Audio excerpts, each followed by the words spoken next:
Welcome to Changing the Channel with Joe Garner, a show about shifting our individual and collective beliefs on what is possible for the future of humanity. As our understanding of how our reality continues to shift, we are at a point of reunification between science and spirituality. What does the world look like when we break free from the generational trauma that has kept most humans playing small for thousands of years and step into our full power as the co-creators of this reality? I always ask that you keep an open mind with this podcast. Ask yourself what resonates with my truth at this time and what does not. Respect your intuition, but see if you can get through the whole show because there might be that little nugget buried deep in the conversation that unlocks something for you. Welcome back to Changing the Channel. I am joined by John C. Morley. He is a serial entrepreneur who is an engineer, marketing specialist, video producer, talk show and podcast host, and national keynote speaker. So welcome to the show, John. Thank you very much, Joe. It's a privilege, a pleasure, and honor to be with you to share with you and your wonderful listeners and viewers today. Yeah, I'm very excited to have this conversation. So you have been a whole bunch of different things. So walk us through just a little bit of your journey from, coming out of school as an engineer into what you would call serial entrepreneurship. So before I graduate, I'll try to cut this short. I'll give you like the bird's eye story. I was probably a junior, but I knew before I graduated that I probably wanted to start my own company. When I was a junior, I started a small company in college. It wasn't even official or anything. And I still remember this day, people were joking to me. It was basically on the phone, I would provide support for only $5 on the phone. In person, I would provide it for $10. Now, let me just rephrase this. That wasn't $5 an hour. That wasn't $10 an hour. That was $5 for solving the problem. In person, it was $10. I still remember to this day, a friend of mine who asked me to come over. He was having trouble, I think, with Dungeons and Dragons.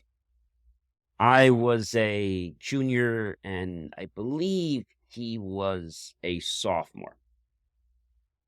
And he said, I'm having computer problems. I hear you have a computer company. I need help. So I come over there, and he's like, I can't play Dungeons and Dragons.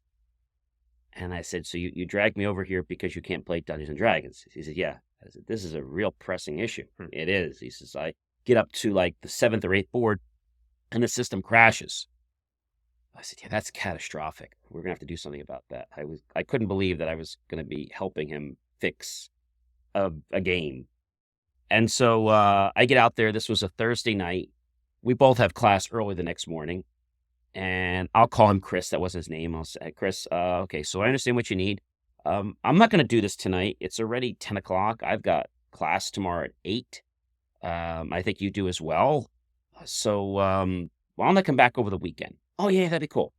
So I came back around 1 o'clock on Saturday because everybody's out late pretty much doing who knows whatever. And 1 o'clock, I was supposed to come over. I call him. He still was kind of like sleeping or hungover. And so I didn't come over till 2 o'clock. Got there at 2 o'clock, and I said, Chris, what's going on? I said, oh, yeah. He says, did you eat? I said, no, I didn't eat. He says, oh, okay, I'll put some pizzas in the oven. I said, okay, cool. So I'm looking at this stuff. I'm looking at it. Long story short, in DOS, which was disk operating system, memory was only 640K. That's all you could have was 640K. And only certain programs could use extended memory, which is anything above that. And so a lot of these DOS programs, like the Dungeons and Dragons that he had, wouldn't run outside of conventional memory. So you can't add any more conventional memory. And if the program can't run extended memory, well, you're kind of like, up a creek without a paddle. And so he said, how are you going to do this? I said, just lead me to it. So I'm looking at it. And so what I had to do is move some things around. So like even your mouse, for example, your mouse driver, your sound driver, when you play a DOS game, has to load something so that can work. Otherwise, it won't work unless it's in Windows, and it's not a full Windows game. It was kind of like a hybrid. So I spent a while looking at the memory and making what we call contiguous memory, which just means that I took a look at how the memory was allocated, And then I moved the program in such a way that we were getting contiguous memory. There were no gaps. After I did that and spent some time, and I think it was maybe an hour or so, he came back with the pizza. And I said, I think we're all fixed. He said, we're all fixed. Really? I said, yeah. So I said, I started the game. It works fine. He said, oh, no. He says, you can't just start the game. You have to play it. I said, well, I don't know how to play it. He says, we have to test it. I don't know if you fixed it. And I'm like, seriously? Yeah. Eat your pizza. I'll play. So he's playing and I'm waiting like maybe a half hour, 45 minutes because we're going through like level 1, level 2, level 3, level 4, level 5, 6, 7, 8, 9, 10. I said, you're at 10. He says, no. He said, we didn't clear 10 yet. He said, I got to clear 10. He said, it crashes like somewhere between 10 and 11. I'm like, really? So we get to level 10 and we get to level 11. I said, you're good, right? He says, I want to just go one more level just to make sure like it wasn't like a fluke. So we go to level 12. I said, are you happy? And I says, yeah, I'm happy. And so he says, I got to call you back next time. He says, I have another program that won't play. I said, yeah, another day. I even had professors calling me, actually asking me for help, but they're like, John, you didn't help me. I said, what do you mean I didn't help you? Well, let me say this diplomatically. You helped me, but no one else knows you helped me. And we're going to keep it that way, right? I'm like, okay. So this was a doctor. He was in my advanced computer science class, and he was going over data structures. And I had a question, and he was going really, really quickly. And I said, can you repeat that? And a lot of times he's like, yeah, I'll repeat that just once. So one day, after I'd helped him, because he told me he said to the class he wasn't going to repeat anymore, and I raised my hand. He said, Mr. Morley, he says, perhaps you weren't paying attention. I'm not going to repeat it, so I suggest you get it from one of your classmates. And I just sat back in my chair, and I said to him, I said, doctor, it's amazing how we respond to other people. And it's also amazing how some people can keep certain things and not share them with the rest of the world. One might call that, I don't know, a secret. So I think it's important that, we get the help we want, because it would be a shame if other people were made felt that way, like that possibly like something they didn't want to get out. So he immediately tells me to put my hand down. He's like, I get your point. He's like, so we'll go through this one more time for Mr. Morley, because obviously it seems like he has an issue. He had a little bit of an attitude. He went over for me. And when I saw him next time alone, I said, I help you every day. I said, can you do me a favor? Next time we're in class, can you lose the attitude? Or I'm going to make sure I don't help you anymore. He kind of like went back on his tracks. So I knew at that point, Joe, that I was good at what I did. Not because I knew it, but because other people were telling me. I want to take a minute from the show to share how you can support changing the channel. This show is my passion project, and if you feel called to support, the best place to start is by subscribing and sharing the podcast on whatever platform you're listening. You can also use the link in the show description to provide one-time or monthly support. Next would be to check out my website in the show notes, where you can become a VIP of the show and check out the many offerings I have to support people on their journey. Finally, you can engage with the Q&A and polls to have a direct say in the direction of the show. I'm forever thankful for your support. And now, back to the show. And when I graduated, my dad gave me a choice. Do I want to get X dollars and go start a company, and I would get a month off? Or do I want to get less money and get like 1 or 2 weeks off? I decided the first option, take the more money and take the month off. He said, but that's going to be a lot harder, which is why, you're getting more money and you're also getting a whole month to just do nothing. No school, no nothing. And it was challenging, Joe, because, when we start a business, we all start as business owners, right? So a business owner is somebody that's put their, let's say their blood, their sweat, their tears into that business to get it going. They have to keep it legally compliant. That's filing certain things with the government, your state, IRS, etc.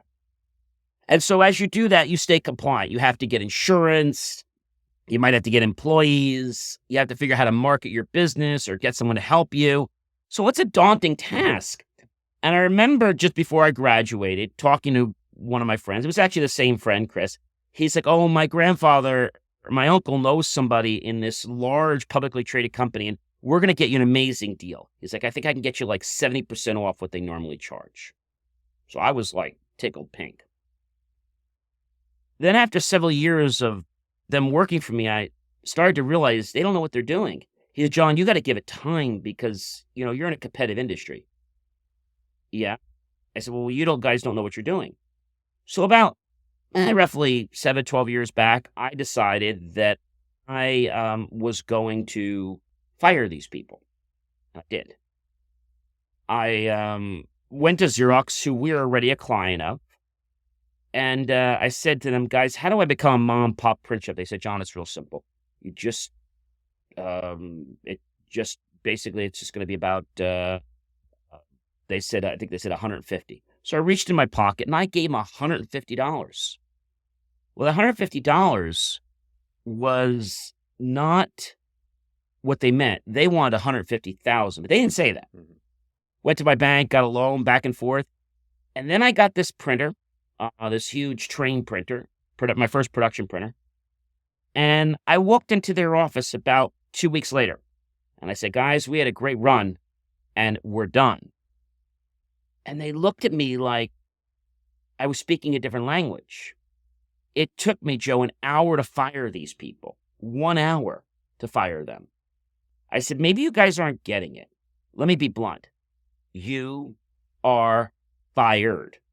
Not just you, not just your manager, not just your assistants. The entire company is fired. And they said to me, well, we spent all night working for you.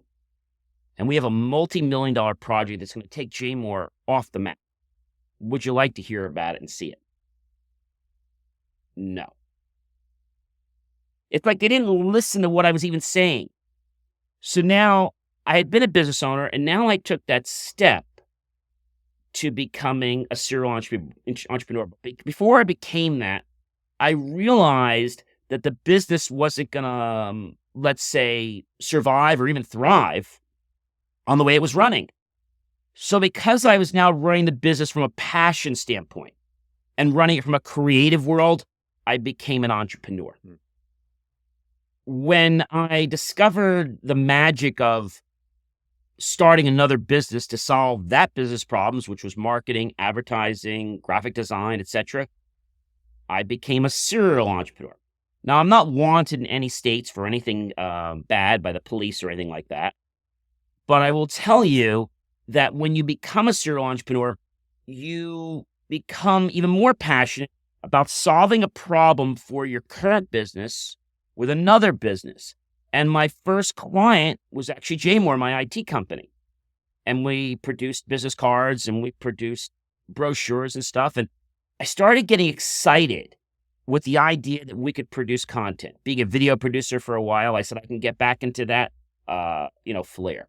And so a serial entrepreneur is somebody that basically sees a need and starts another business to fulfill that need. So if I need to print business cards, if I need to print flyers, if I need to do a mailer, I can do it and it'll be in the mail tomorrow. There's no middleman because we do it. So one of the things that I'm proud to say that we do is we actually do everything in-house. And so what that means is I don't have to rely on anybody to do anything. Obviously, we don't mail it ourselves. We have to go to the post office, but everything else is done in-house. Too many of these large companies that are publicly traded, they spend so much time. They didn't even print my stuff, and they printed it wrong. They sent it to somebody in another state when they told me that that's not what they do. They lied. So I decided that in order to do this correctly, being an entrepreneur has to come from an authentic sense of self. A lot of people do something because of the money. I get it, right? But when you're passionate about what you're doing in life and your mission, and my mission is pretty simple, to become a better version of myself and help others become better versions of themselves. I do that through my podcast, through podcast coaching, through helping people start their own podcast, to branding them, to writing content. I think I've written in the last since January, I've written close to 400,000 words. Now, I say that not to brag, but I say that to tell you how driven I am to creating content that is purposeful and meaningful. That's why 7 years ago, I applied to become a member of the International Press Association. Didn't expect they'd accept me. 2 weeks later, I got a letter saying, we'd like to invite you to become a member. So whenever somebody comes to me and says, hey, John, what will it cost if you say this? I said, what do you mean say this? Well, we need you to say we're the best. Well, are you? Well, no, but I have some people that think we are. Well, that's not really an honest thing to do. Also, we can't give you a few extra bucks and you can't just write that down. No, I don't work like that. So when I do PR or I do an article or I do market advertising, I'm not going to falsify something. I'm just not going to do that. That's probably the most important thing. I'm not going to do that, because the reason that I'm not going to do that is because I know the integrity means more than anything. So to me, it's about being authentic. This is why when I do all my posts online through lots of different social media, they don't get banned. And that's strictly because I'm delivering high quality content, Joe, that doesn't sell anything. It's just about taking a nugget out of something I've shared with somebody. And I'll even give some today that you don't have to buy or pay me to do anything. You can use these nuggets raw right from my advice. And if you implement them, they'll change your life. Beautiful. That is a wonderful story. And a few nuggets that I got out of that were purpose driven. You have to have a passion for what you're doing. If you're getting into business because you're just trying to make some money, you're just trying to, make some extra cash, or just trying to do something along those lines, oftentimes you're going to really struggle, because if you don't have the passion, if you don't have the drive, if you don't have the excitement that gets you out of bed every day to do the work that it takes to create a business, to become an entrepreneur, to start the serial entrepreneur route, then you're probably going to struggle, and it's going to be a difficult road for you. And you may get into it a couple years and then realize, oh, shoot, this is definitely not for me. Like I don't have the passion. I experienced that in a business that I had started, where I got into it. It was me and a friend, we got into the business. I wasn't passionate necessarily about it. And after a bunch of years, I realized that because I wasn't passionate about it, it was just a job.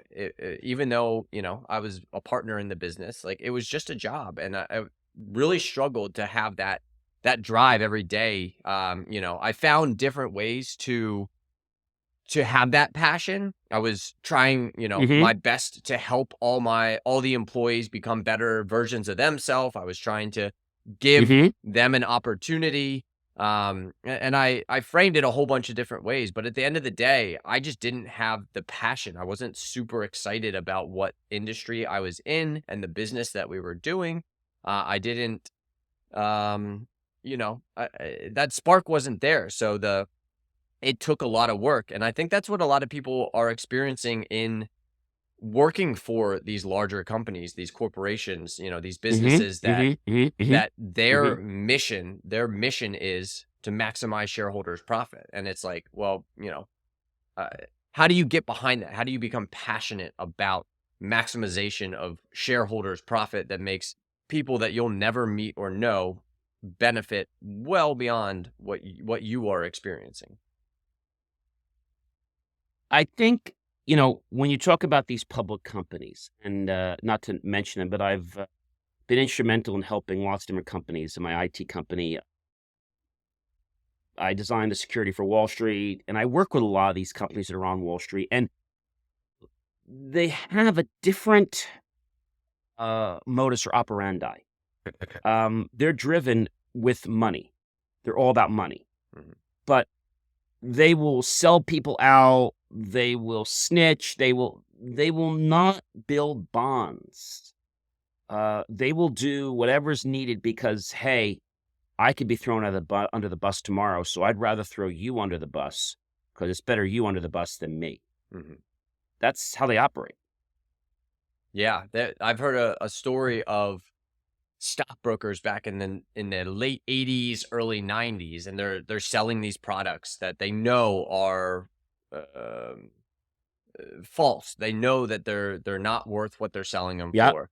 And they came up with a saying, IBG, YBG, I'll be gone, you'll be gone. Like that was how they were operating. And not to say that every company, every large business is operating that way, but you can tell pretty quickly, especially if you're working there. But from the external, like Yep. if you look into what they're about, what they're focused on, what they are hmm actually doing in the world, you can pretty much tell which companies are moving towards we are maximizing the profits of our shareholders, which is technically how the business was constructed and when they were built, when they formed their articles of operation, that was the understanding of how businesses were supposed to operate, because they were, again, taking a little bit of money from a whole bunch of different people and trying to um the goal was to maximize the shareholders' profit. But I think we've moved into a different world. It feels like we are in a hmm whole different operating stratum for business, where purpose is now the driving factor for these businesses. And if you are not a purpose-driven business, I think the road ahead is going to it might not look like it right now, but it's gonna become pretty bumpy. It's gonna become pretty, um, difficult for those companies that are only driven by money. And I think that's a big mouthful, and it's a lot for people to swallow. Because you see, the thing you have to realize with these big companies, you might have that couple $100,000 check, that $1 million check you're getting, but I want to tell you something. If that check isn't coming from something you're creating, it could be gone tomorrow. Mm, It could be gone. You know, we say this a lot, doing acting for a long time. You're only as good as your last show. What do you mean by that? Well, if your last show was terrible, no one's going to invite you. I did piano recitals for many years, and I was good, but no one would invite you back to play again if your last song was terrible. So you always had to make sure that your last performance was your best, was better. mm, Somebody also told me something one time. I thought it was very interesting. It was actually a guest of one of mine on a show that I had. And he said, you're either going to get a little bit better or a little bit worse. And he used this analogy because he's a horseman that, when you get on a horse and you buy that horse from him, you're either going to get a little better each day or going to get a little bit worse. And if you can't tell me if you're getting a little bit better, you're probably getting a little bit worse. And something else that was very interesting about that is that the horse responds to our attitude and how we treat it, how the touch, never knew this, how the left and the right make the pressure, the type of pressure, make that horse respond. And he used the analogy that, somebody could, somebody could break their horse. So what do you mean they could break? I said, well, they could break their horse, then I have to come back and I have to fix the horse. And, yeah, I think a lot of people, when they see publicly traded and they see everybody else making a lot of money, they say, well, gee, I'm naturally going to make that money. No, you're not. A lot of times these people that are making that money, they're going to be burned out. And I think that's a big thing we have to be cautious of.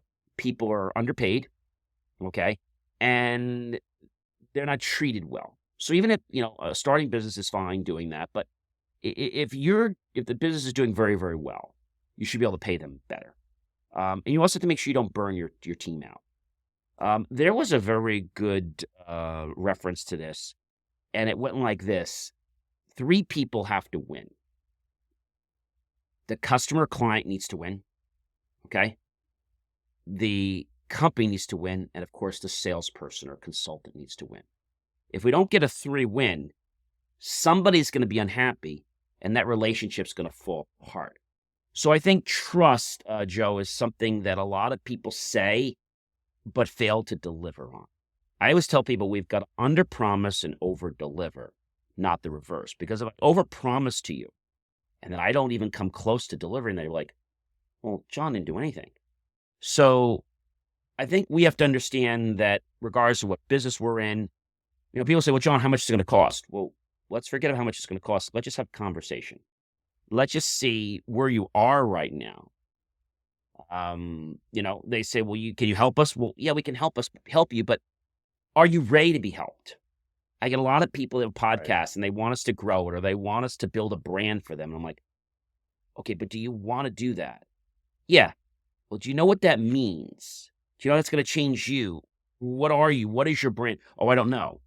Well, we need to interview you a little more because I don't know who your brand is. I don't know what you are about. Mm-hmm. Oh, well, I'll just get somebody else real quick on such and such, and I'll just pay him $25. I'm like, well, that's not going to do it.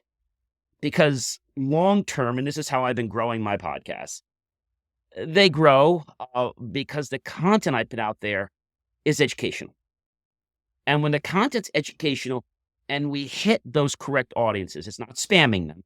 It's hitting audiences that want to learn about this stuff. You and I both want to learn about how to improve our lives. No secret there. And so do your audience members. So they obviously will value your podcast. They'll obviously value my podcast at believemeachieve.com, like IFYL Inspirations for Your Life. And that show started by accident a few years ago because I was just getting on and talking about John's day. I was like, I need to make this more structured. I can't just get on the mic and like, all right, well, today I was in a store and this is what happened. Like, I need it more structured. So about a year or two, I was actually going to get on the mic. And I said, I got to do something. The holidays are coming up. I got it. I'm going to go to the dollar store. And I'm going to go buy 25 gifts. You might think, what the heck's he buying 25 gifts? So I bought 25 gifts and I wrapped all of them. And each day, I opened up the present. Oh my gosh, the universe just gave me a trash can. The universe just gave me this. And I was like, and so my idea for my next book that's coming out is based on this theme, which is 25 gifts of inspiration to change your life. But every single month, you can either get one book, one chapter, or two. I don't send the whole book out at once. I send a chapter out with a little prop or toy to have that concept, let's say, play around in your head. So when I give you the trash can, well, what's the universe trying to tell me? I'm garbage? I don't think that's what the universe means. Universe, you're not being very nice to me. Why are you telling me I'm garbage after all I do for you? There's got to be and I'm just playing around with you. I'm like, why would the universe give me a garbage can? I got it.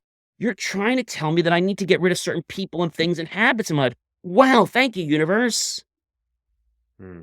So let's talk about that. Let's talk about how do you tap into the universe? How do you tap into that energy that you're calling the universe?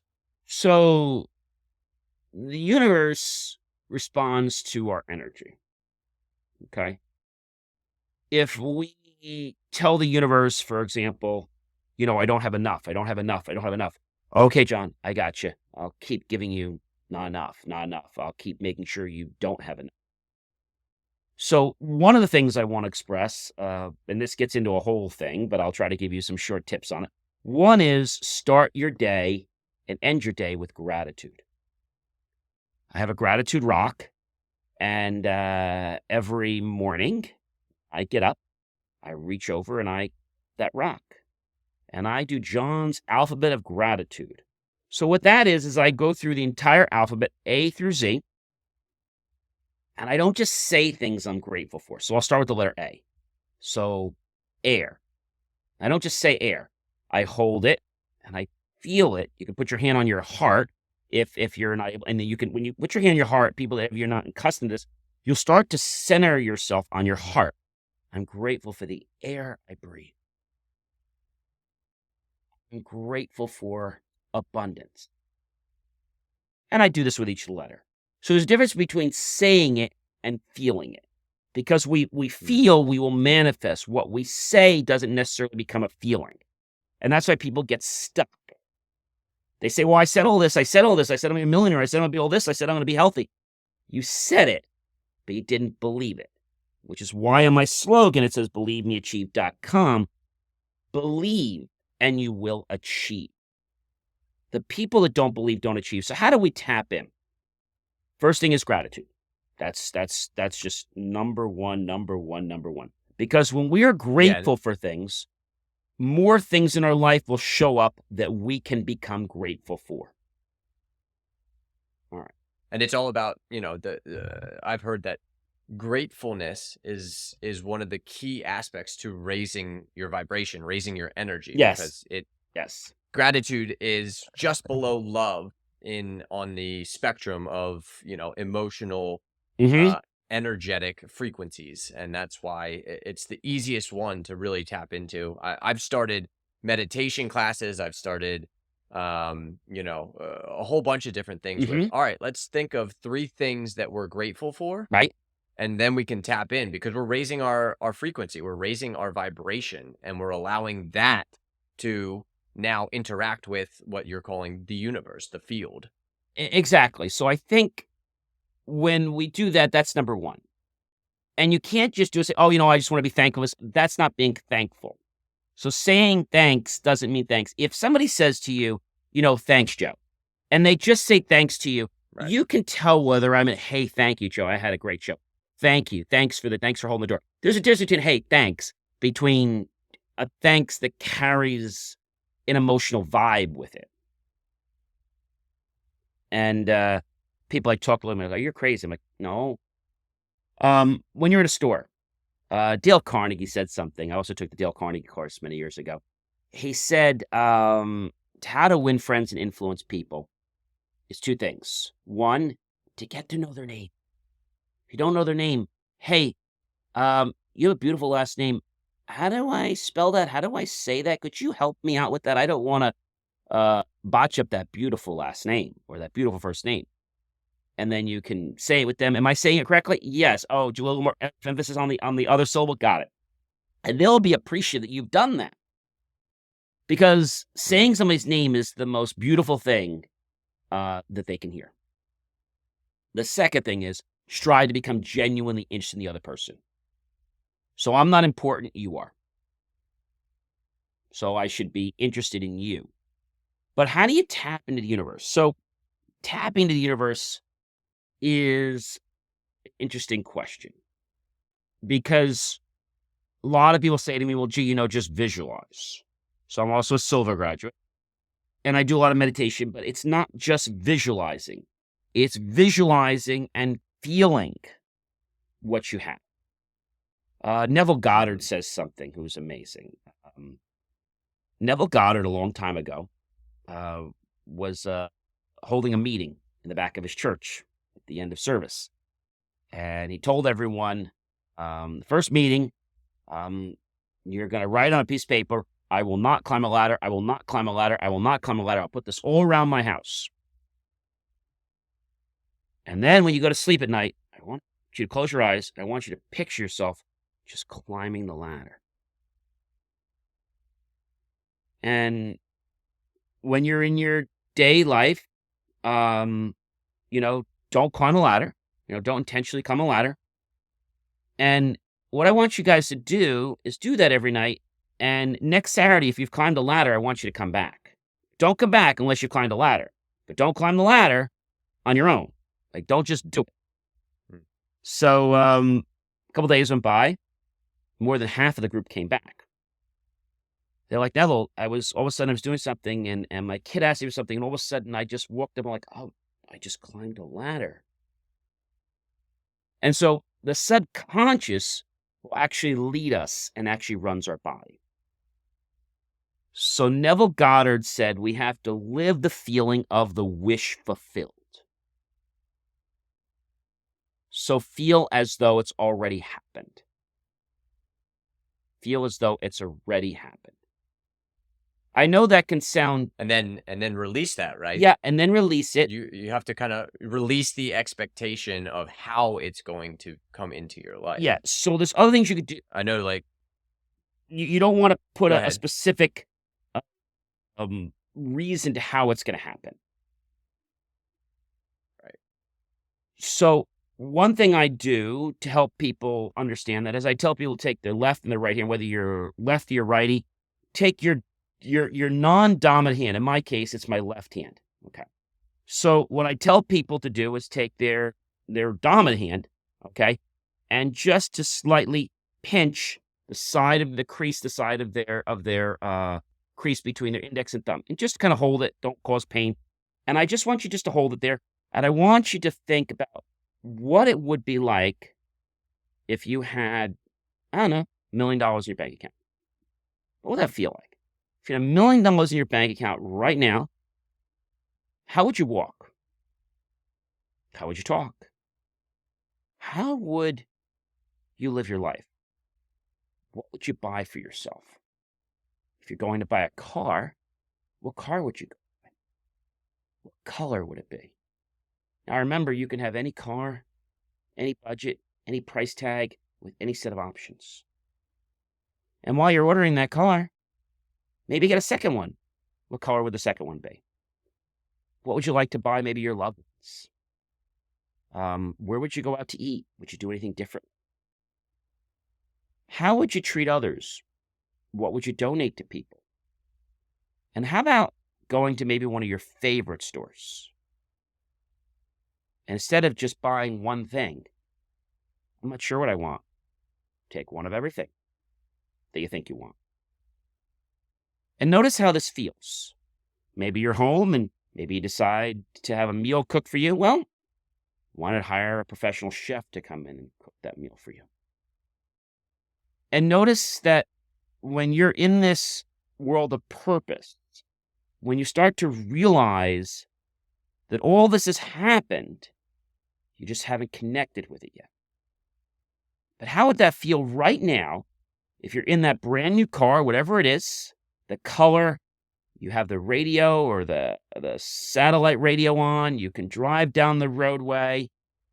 And now, what would your parents say? What would your friends say to you? Who's the first person in your life that would actually say, job well done? What would they be saying to you? Would somebody text you? Would somebody call you? How does that feel right now? Maybe you decide that you like to go to a sports game. Well, you have as many money as you want. So why not just buy a box for the season? And if you don't use it, you can always use it as a tax write-off.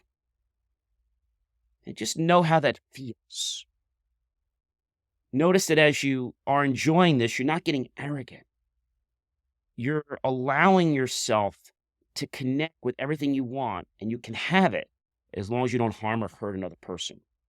Now, when you can't imagine getting any more feeling, I want you to put all the feeling right now into having that $1 million or $10 million in your account.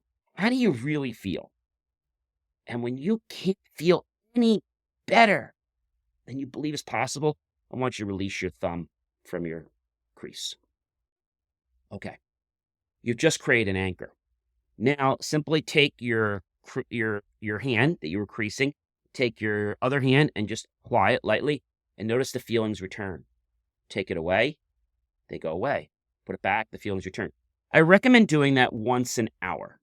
Once an hour is enough, but it's enough to condition the body in a way that will make you want to change your, I'll call it neuroplasticity, the connections in your brain, because our brain runs our body. Our brain is the program that runs our body. But the real truth of the matter is, it's not only our brain.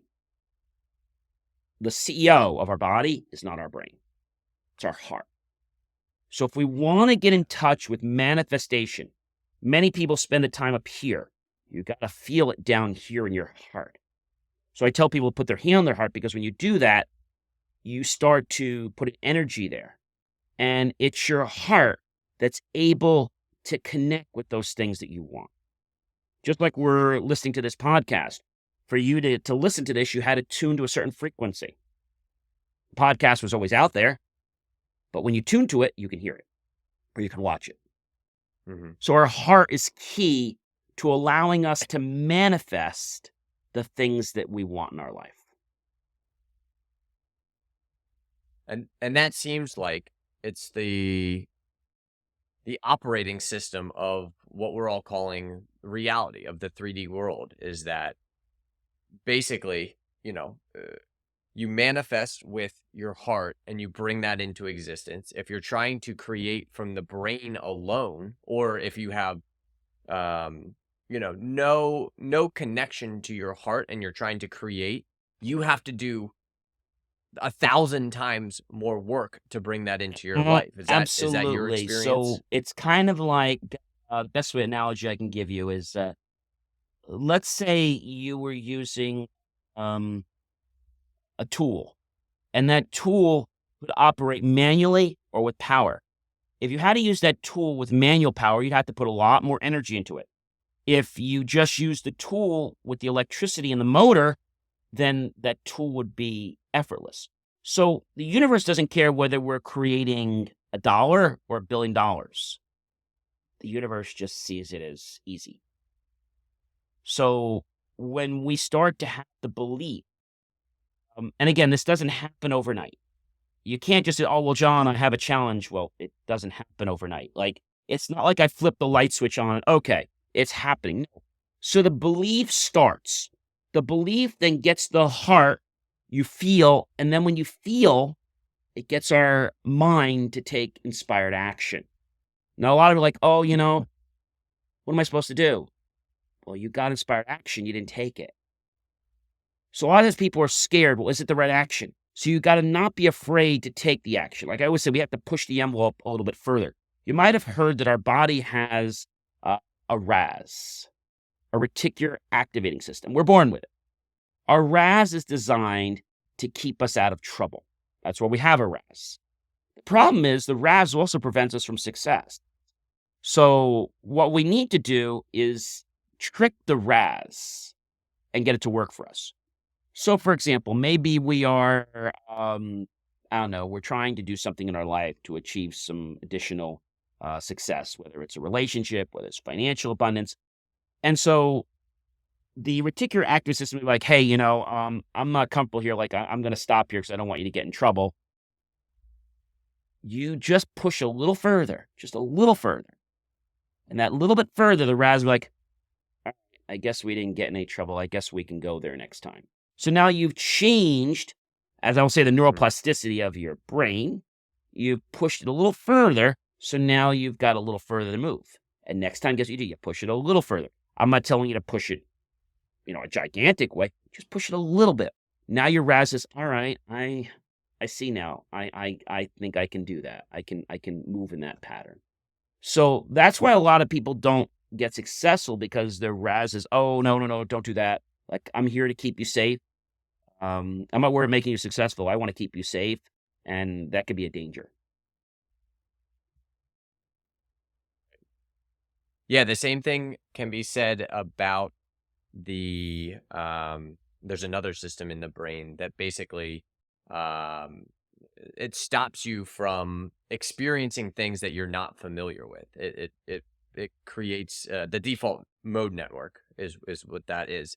And basically it's preventing you from experiencing new things because it's fearful of new things, and that's what stops you. That's what gives you the fear when you're trying a new and a new experience, or you're doing a new task or anything along those lines. And getting out of the default mode network is very, very important for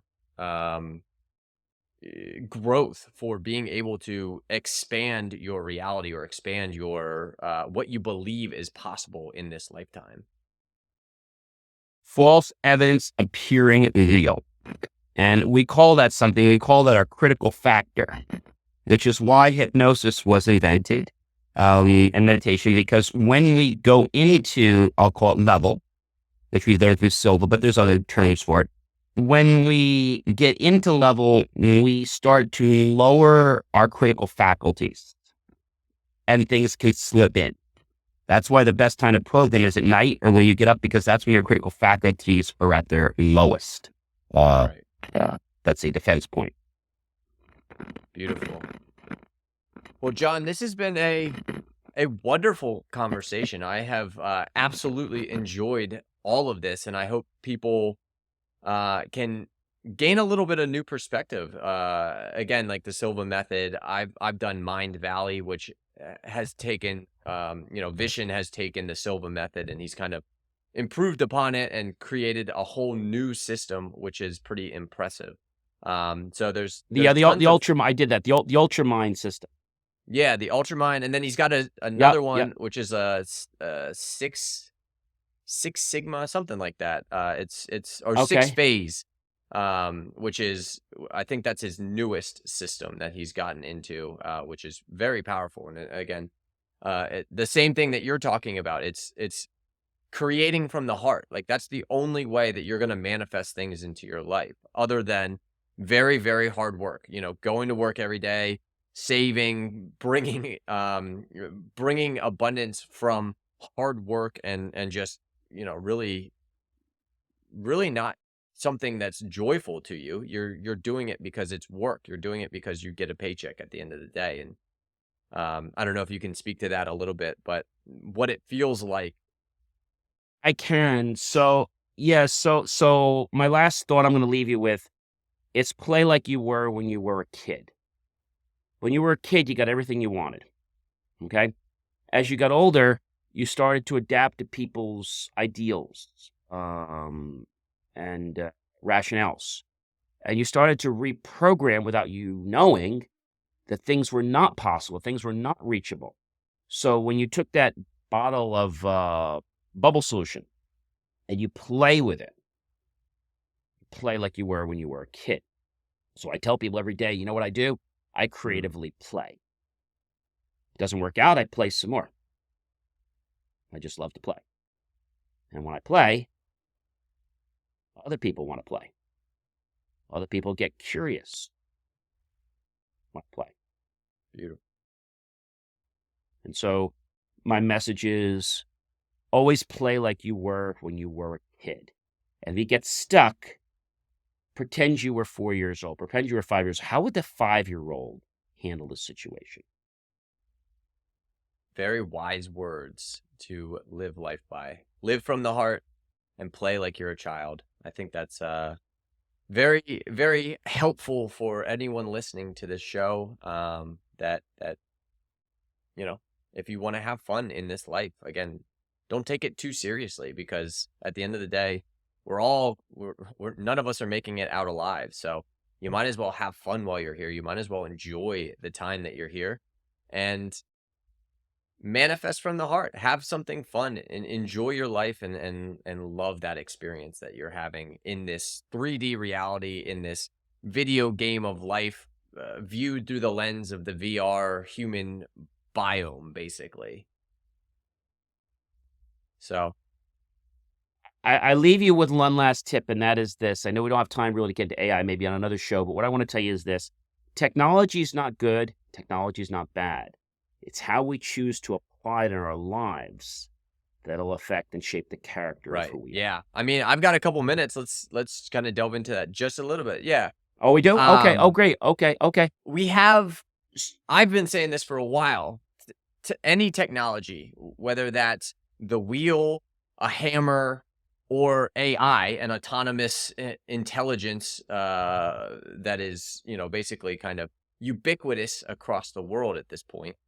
Um, like you said, it's not good, it's not bad. It's how the humans use that technology, which is what frames it as good or bad. And I think it's kind of important from a perspective to realize that oftentimes the first iteration is used from most people's perspectives as bad. But as we learn about that technology and we understand the positives and the negatives, that technology can actually be used for a positive change in the world, if we as the humans make that change and don't use it in the negative sense. So, um, as we get into AI, as it's introduced, what are your thoughts on what it's going to do to the business world, to, again, people that are creating from the mind versus people that are creating from the heart?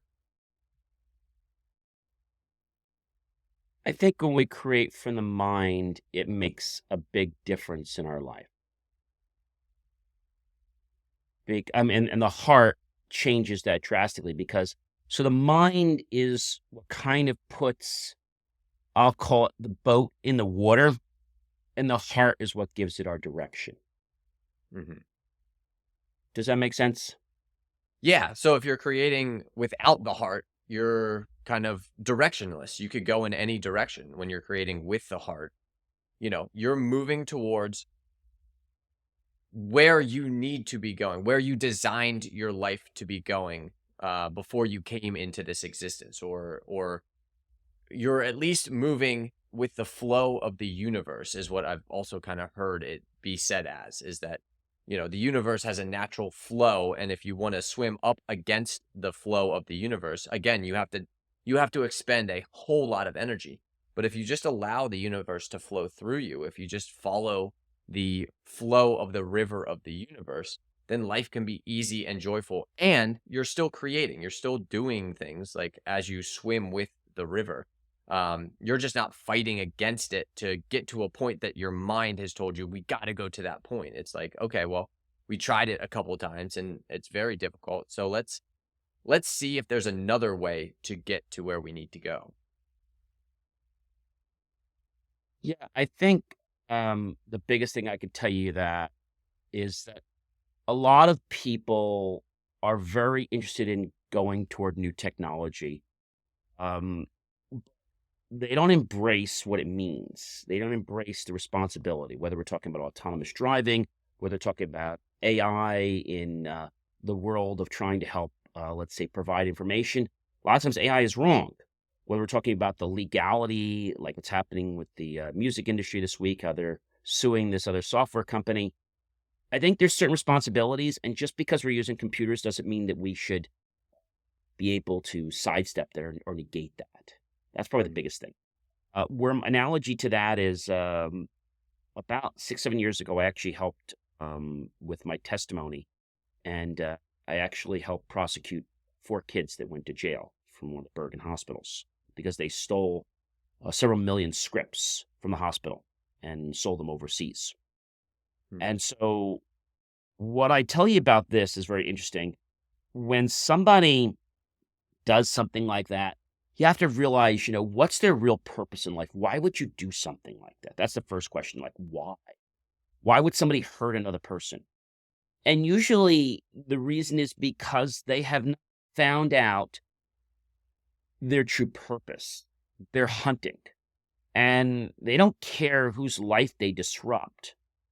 But I will tell you this, whenever I bump into these people, I'm never rude to them, but I realize they either need to be, let's say, taken off the streets, or they need to be taken out of my view, because no one has the right, no one has the right to make you feel inferior about yourself, except for one person, and that is you. So another thing that's important is when we talk about whether a boyfriend, girlfriend, significant other, they sometimes get restraining orders. Well, restraining orders a lot of times are to keep somebody like 200 feet, 500 feet away from them. But what they forget is that they also have to get an electronic restraining order. So more people are stalking people online than they are in person. People think, oh, well, it's only technology. I can do that. No, technology is just as bad. But it's not the technology that's bad. It's the person's intent that's being executed that makes it bad. Mhm. So where do we go? What is your vision of AI as it's rolled out? What does it change? How can we shift our responsibility with it? So AI is a tool that has the ability to process vast amounts of data. Okay. Just to give an example, in on autonomous driving, when we get to level 5, which is the highest level autonomous driving, which means that there is no driver in the vehicle, no responsibility of the driver. It's about 1 terabit of data per second of autonomous driving. Right now, those are going to be some pretty expensive cell phone plans. So something's going to have to change for that. And I was talking to a friend of mine who's a lawyer, and I said to him, who's responsible? He says, John, you are. The car company is, the software company is, and you are because it's your car. I'm not driving it. Doesn't matter. You're still in trouble. So I think the big thing comes down to accountability, Joe, and responsibility. Those are probably the two biggest things I believe that happen: accountability and responsibility. And I feel sometimes money is getting in the way of that piece. You know what I'm saying? Like they're looking at money only and saying, okay, well, this is what I've got, this is what I don't have. And they feel that it's okay to do something when it's really not okay. That's probably the biggest thing I can say right now, is that AI is going to change the type of jobs we have. Like, let's take CNC machining, for example, computer numerical control, which is the ability to produce parts using programs. They used to use IBM, let's say, punch cards with holes. And then they went to tapes. Then they went to programs in computers. And so you could literally have any kind of part for a car or aircraft or space vehicle manufactured consistently, quickly, every time, and now be able to gather data so that other parts can be made even more efficiently in their new designs. Car manufacturers are using something, using an AI generative design, which will allow them to get not only a higher quality, more efficient part, but also they could get hundreds of variations of just one part in the car. Maybe it's the radiator cage, or perhaps it's the motor cover. We didn't have that ability before. So AI is going to be a research tool, but I don't think AI should ever be used as the be-all, end-all. Like it should never be used as something that's going to give us medical advice. It shouldn't be used to write our papers. Can we use it to get a topic idea? Sure. But we shouldn't use it to write our papers.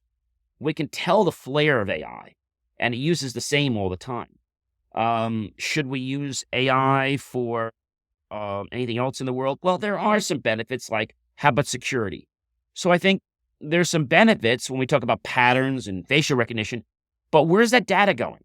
Who's storing it? And what happens if that data falls into the wrong bad actors' hands? Whose lives are compromised? We're seeing this now with the new AI tools, dolls for the holidays for girls and boys, right? Something that was just a simple toy before, like a Teddy Ruxpin, now is communicating with the internet, and now not only can do that, actually can get to know your son or daughter. And now the world gets live and very dangerous, because what happens when bad actors intercept that feed and now say they want to meet your son or daughter? Well, because they've learned some information about them through AI and through communicating with that toy that the parents are oblivious about. And it gets very dangerous and serious. Right. So then it seems like there has to be kind of an evolution of understanding from a human perspective. Like, again, we have all these bad, we're worried about bad actors, right? Like, can you imagine a world without bad actors? Can you imagine a world where everyone has the same level of understanding of that we are all interconnected, that we are all a part of this bigger world together, and that, the more that you harm somebody else, you're actually harming yourself in reality? Like, do you see that in the future at any point? I don't think they see that. I don't think they're seeing that. They're just seeing the money. That's all they're seeing right now. Right. But I'm asking you, like, do you see And in the future, like, can that be a possibility?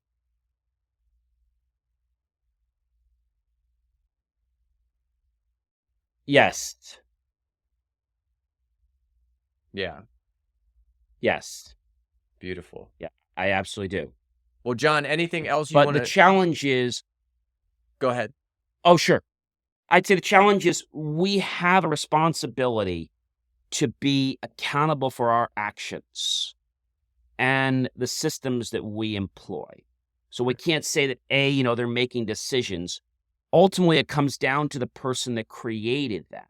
As we get into quantum computing and so many other things, the last thing I want to share is this. When, we think about people, nobody cares what you did for them. Nobody cares what you gave them. I'm saying this in a very broad sense. What they're always going to remember is how you made them feel. Hmm. So why don't we spend our time and create feelings that'll last a lifetime and beyond? I love that. Thank you, John. I really appreciate you coming on. This was a wonderful conversation. I hope you enjoyed it as well. And yeah, you kind of alluded to it, but maybe we can get you back in a couple of months and see where we're at in the world and just kind of have another conversation. Sounds awesome. It was great to be with you guys. And if you'd like to check out much of my free content, you can visit believemeachieve.com. You can listen to my podcasts, my tech podcast, as well as my Inspirations for Your Life podcast.